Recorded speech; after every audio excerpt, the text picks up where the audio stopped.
Hello दोस्तों, स्वागत है अपने यूट्यूब चैनल एसजी पाठशाला में।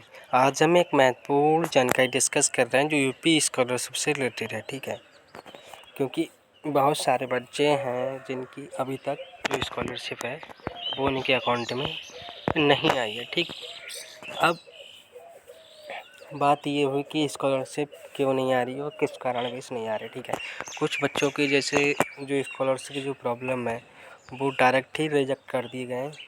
किसी पे दिखा रहा है reject by scholarship committee, rejected by PFMS और क्या कहते हैं, ये सारी जो प्रॉब्लम है। और किसी के जो स्कॉलरशिप स्टेटस है वो ब्लॉक्ड बाय स्कॉलरशिप कमेटी दिखा रहे हैं। अब ये ब्लॉक क्यों दिखा रहे हैं? क्योंकि जैसे क्योंकि जो अब पुराने जो स्टूडेंट हैं जिनके स्कॉलरशिप फॉर्म है वो वेरीफाइड भी हैं, बट उनका सीधा ही डायरेक्ट बोल दिया जा रहा है कि मतलब रिजेक्ट है या ब्लॉक्ड है या पेंडिंग है। ठीक है, अब ये ऐसा क्यों हो रहा है? क्योंकि जो हमारे पास स्कॉलरशिप कमेटी है उसके पास जो फंड है वो ख़त्म हो चुका है स्कॉलरशिप, क्योंकि सरकार के द्वारा जितना भी जो फंड है वो स्कॉलरशिप कमेटी जो है उसको प्राप्त दिया जाता है, वो फंड सारा ख़त्म हो चुका है। तो इसी कारण वो लोग जो स्टेटस है वो रिजेक्ट कर रहे हैं, क्योंकि जैसे ऐसे ही बोल देंगे कि फ़ंड की अवेलेबिलिटी है तो सारे लोग समझेंगे कि सरकार को स्कॉलरशिप देना ही नहीं थी, तो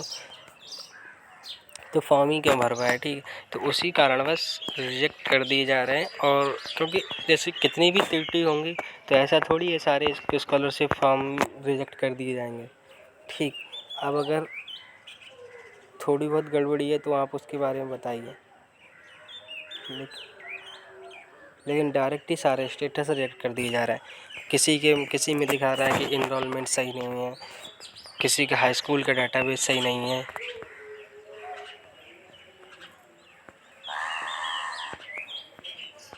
और किसी के में दिखा रहा है कि आपके जो मार्क्स हैं वो मैच नहीं कर रहे हैं, मिसमैच, और कि ब्लॉक्ड बाय एजेंसी दिखा रहा है, ब्लॉक्ड बाय एफिलिएटिंग एजेंसी दिखा रहा है, और आधार कार्ड सेम बेनिफिशियरी टाइप दिखा रहा है।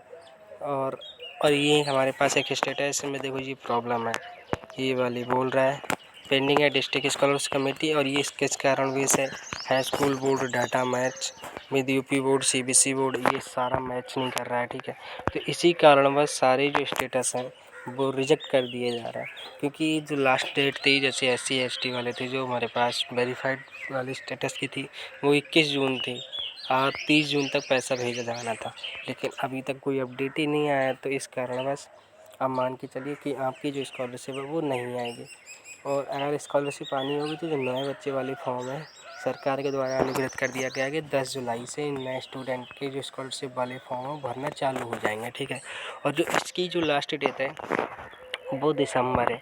उसी टाइम ये आपकी जो स्टेटस है, अब जितने भी बच्चों के जो नए नए पुराने स्टूडेंट हैं जिन किसी की स्कॉलरशिप आनी है वो नए स्टूडेंट के साथ दी जाएगी। ठीक है, ठीक, अगर जिस किसी की भी स्कॉलरशिप अभी तक नहीं आई है, अगर 100% है तो 100 में से आप 10% मान के चलिए उनकी स्कॉलरशिप आपके अकाउंट में आएगी।